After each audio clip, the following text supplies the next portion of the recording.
Hello, everyone, and welcome back to Spirit School. This is going to be a very short video that is a little bit different, a little bit of a different podcast for you. You may have noticed there has not been spirit messages for a little while, and this is part of my spiritual replenishment process, preserving after such a big, intense season of servitude. And so I have been keeping a lot of my stuff in the collective, my membership, as a way of balancing what I give out and what I put in. And so what I wanted to offer you today is, the sound quality might be a little bit off, but I felt really inspired today to go into the Spirit School Collective. I just came back from a 17-day trip to New Zealand with my family and have a lot of energy, and I'm easing back into the flow of service once more. And so I felt inspired to just go live in my community and just share a little bit of teachings around undercover angel work and this eclipse season. And I pulled a few cards for spirit messages for the collective membership. And so I just feel compelled to share these spirit messages with my loyal podcast listeners, my YouTube watchers, my viewers, of people who like to resonate with my work and the teachings that move through me. And so this episode is just simply an edited version of the spirit messages that I did in my membership today. I have removed names, so it is a little bit edited. And so what you will hear is a few times I read comments of people kind of validating what's coming up for them. Again, to keep confidentiality, I removed the names. So that's how come this is going to be a little bit different than what you were used to with the spirit messages I used to do on the podcast. So I'll keep this quick. I just want to say hi. I mention a reel in the live that you're about to listen to the replay of with these spirit messages, where the next podcast episode is going to be focused on talking about life with a life partner who is not spiritual or spiritually inclined or interested in spirituality in any way. This is a podcast episode that is by a Spirit School listener request. I posted a reel about it yesterday, and it is definitely the most well-performed reel that I have done, which I don't do very many, but this definitely is a topic that you are all interested in. So I will publish a podcast later this week specific to the topic of, living a spiritual life with a non-spiritual partner. It will definitely have a better title than that, but that's essentially going to be what the conversation is about. So if you have any comments on it, you have any questions that you want me to address on this topic, then please hop over to my Instagram at Squamish Medium or in the Spirit School community. You can find the link below and just pose your questions, your reflections, your comments on this topic, and that's the next time you'll see me in Spirit School. So enjoy the spirit messages. I hope something lands for you. Again, apologies in advance that it is edited. Typically, I never edit my podcast, and I've removed names for confidentiality, and of course the sound quality is going to be a little bit different.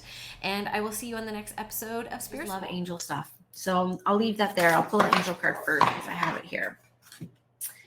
it here. So let's see what angel will support us this month and through eclipse season. And I would love to know too, either in the chat or at some post this month, when did you ever catch a break? Did you ever get to catch a break? Were you gifted something from somebody before? Did you feel supported in unexpected ways? And how did your life shift after that, right? And maybe it was just for a season, or maybe it was for until this time. But any stories around that would be incredible. And it also makes me reflect on all the times in my life that people have taken a chance on me or have given me opportunities to show me what I'm capable of. Shut the fuck up. Okay. I just laugh because this has come up for me so much. But of course, we pull Mother Mary, Queen of Angels. Because you don't understand, like, she came up in a reading for me the other day, and like yesterday I was working with this deck. I'm like, if I pull the Mother Mary card, I know like I'm on the right path. And of course I pulled like some other card, but then I pulled like the Mother Mary card right now. And so, this is an opportunity for light workers to be held for a little bit as well. You hold so much space for others. You hold so much space for people who, pay you to hold space for them. You hold space for neighbors, you hold space for partners, you hold space for a lot of people that don't even realize how much space holding you are doing. And this card is a signifier that in the month of April, during this season, you're allowed to be held for once. Held by, they're saying, you know, spirit, of course, and held by the universe and held by others. But this is probably an opportunity for you to even seek out somebody who can hold space for you. And whether that's, you know, exchange, whether that is, you know, a paid session of some kind. It's also, they're making me feel like saying, like, looking at the people who are holding space for you that you may be unaware of at this time as well. You know, I like to think of the collective as a space holding place, like a place where light workers can land, not just to develop, but to like be held by one another, by being seen by one another in ways that you just don't get out there in the rest of the world. And so spirit is actually bringing to my awareness that so many of you are being held, and there's not this full receptivity of being held. So there's almost like a two-part to it. It's like that person that's holding you, but then you also have to meet them where they're at and allow yourself to be completely held. It's almost like the story about letting my husband take the lead to alleviate some of that mental pressure.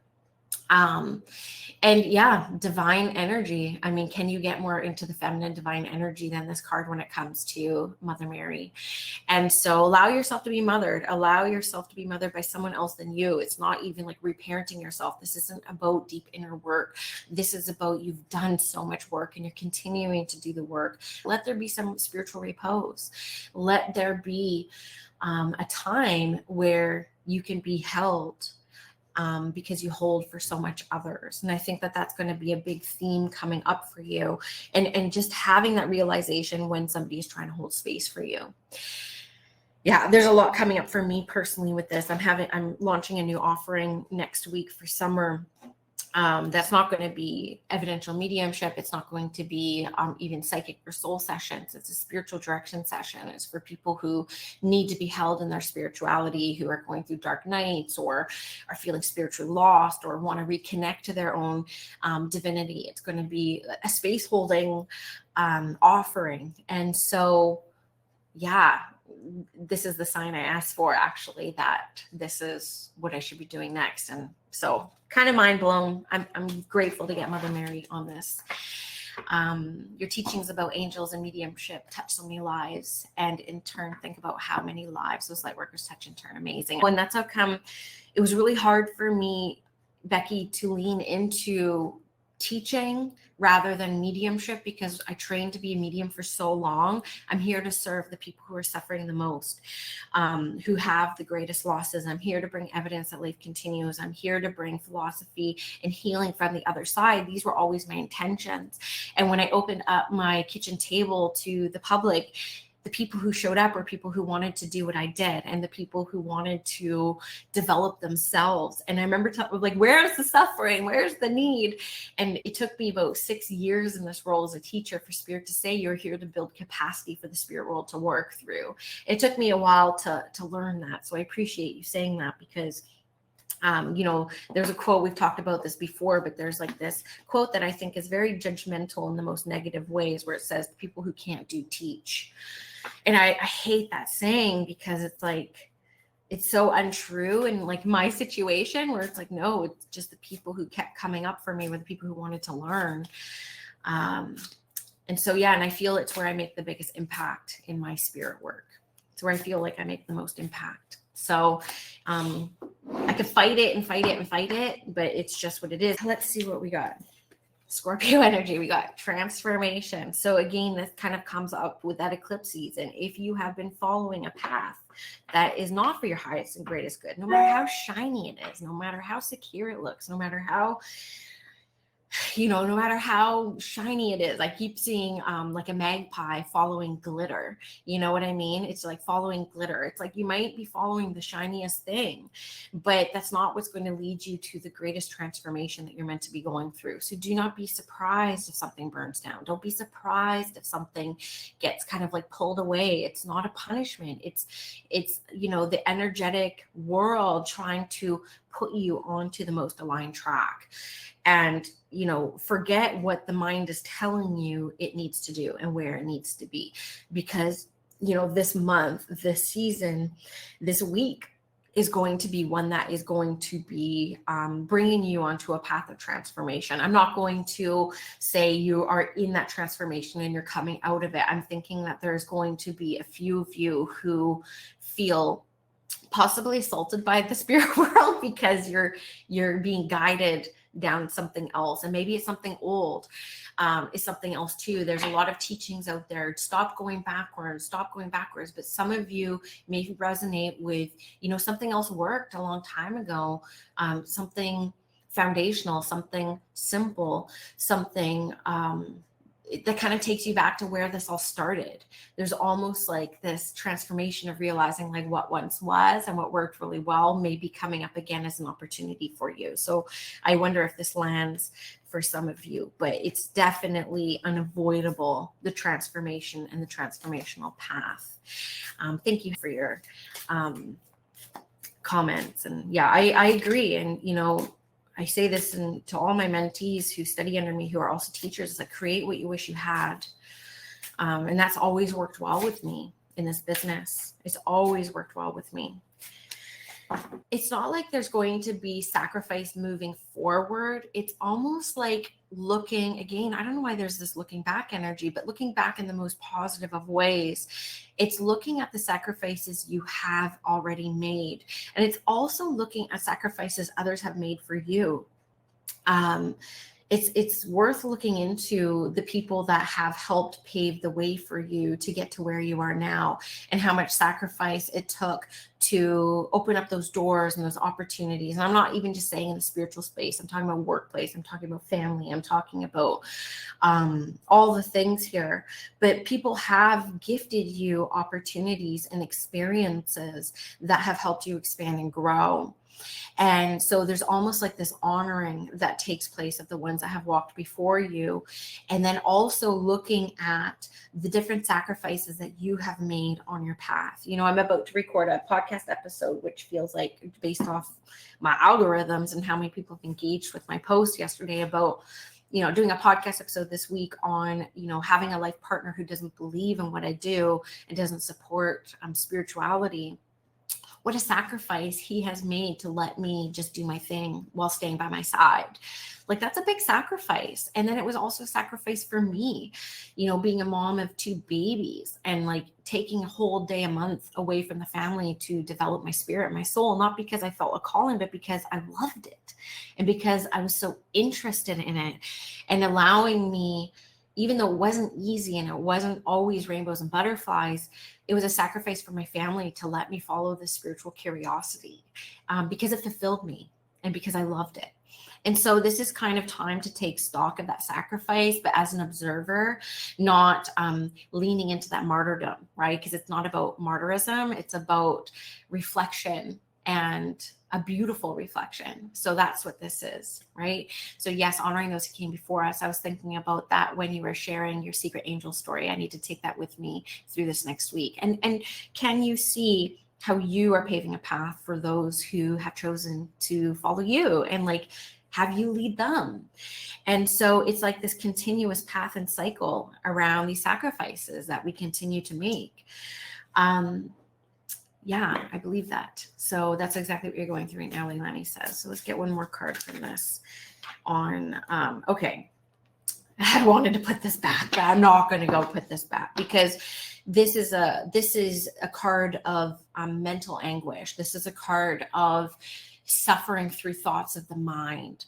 Can you drop me an emoji if you are someone who can recognize, based off the teachings that have come through today, how some of your suffering and some of your anxieties have come purely through thoughts of the mind? Because one thing that was coming up for me this morning, and I was going to talk about my masterminds tomorrow, was how it is always back to a portal of the heart. I loved reading the Gospel of Mary Magdalene a couple years ago, and there's some missing pages. There's 4 missing pages that have been ripped out of her testimony of her gospel. And it was how to access the divine through the portal of the heart.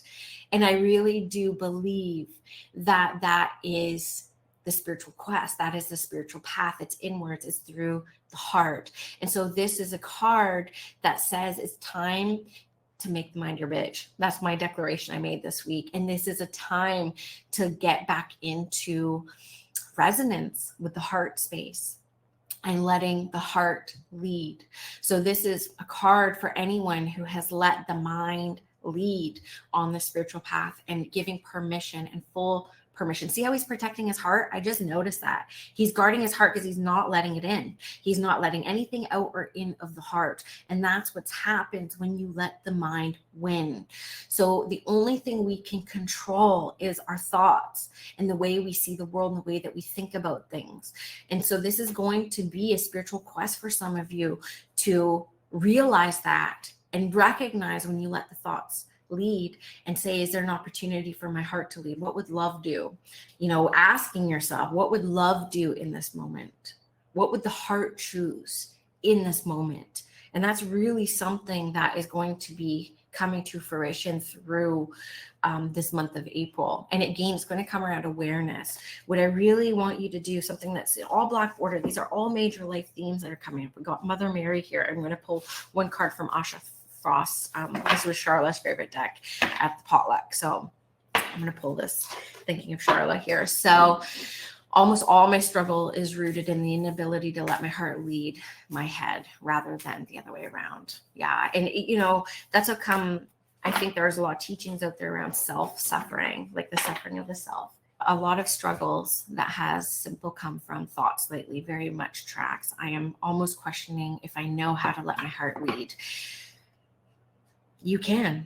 And it's just a remembrance. And, you know, Spirit brought me this teaching a couple of years ago.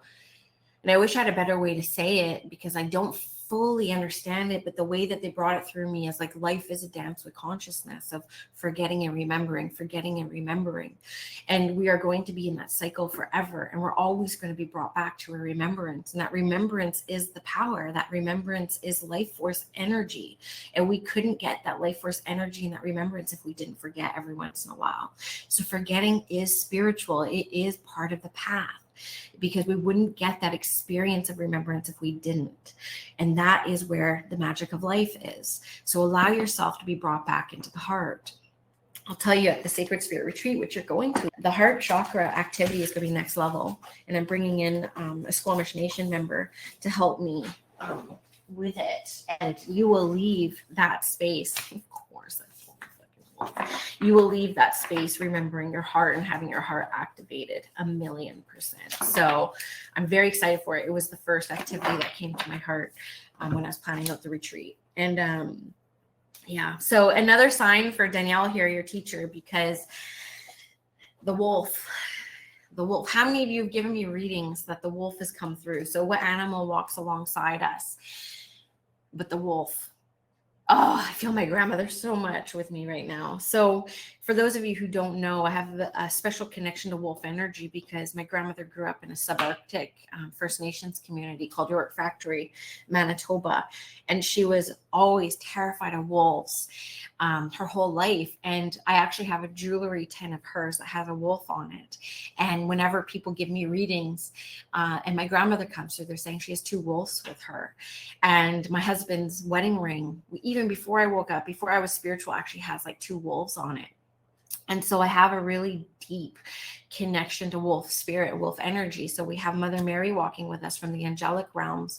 From the 4-legged, we have wolf energy walking with us. And this says protection, but the word that's coming up for me with wolf energy is loyalty. And each and every one of you have such a deep, centered, rooted sense of loyalty to this path, a sense of loyalty and ethic to the spirit world. And there's a spiritual reward with that can't be quantified with human things. It's spiritual. It's a currency of spirituality. And spirit is saying, don't forget that loyalty that you have, and remember that loyalty is reciprocated. It's a reciprocal energy with the spirit world. And again, this Mother Mary teaching about letting it in, right? Letting some of that reciprocal energy come in, because spirit is as loyal to you as you are the spirit world. And so even though sometimes it may feel like you are let down, or you're not being guided, or you're not being shown the next steps, that's not the case. There's a deeper teaching to things being harder to get clarity around, right? Teachings that you couldn't get if things were easy. And so just knowing that there is, like, you know, a wolf spirit walking alongside you. Wolves have incredible sight. They have incredible energy. They're very family orientated. They are, even though there are lone wolves, they're loyal to their partners forever. And if you can see the spirit world as a life partner for you, yeah, what's coming up is just around this loyalty, and the clarity will come, and, you know, the wolf eyes will open, and you'll be able to see through the dark, and you'll be able to see through the night. And so that's the message that's been coming up for this card with each and every one of you. So if you need, you know, a land companion, if you need, you know, we have the angelic realms. Yes, I'll show you the cards for sure. You know, we have an angelic realm guide that's helping us. And if you need something that's a little bit more 3D, something that's down here, we got the wolf energy following us and supporting us through this month as well. And so, yeah, I think too, an overall theme that spirit just really wants to bring through for a message for you guys is around, I don't know, not feeling left behind, not feeling like you're out here on a limb on your own, and that you are being divinely guided, even if you can't see, feel, hear it. Can you know it? Can you lean into the cognizance of that fact? And all the loyalty that you have provided to your path and to your own spirit will not go unnoticed. And there is a divine currency at play that is bringing you wealth that humanity can't quantify. And is that enough? Can you accept that?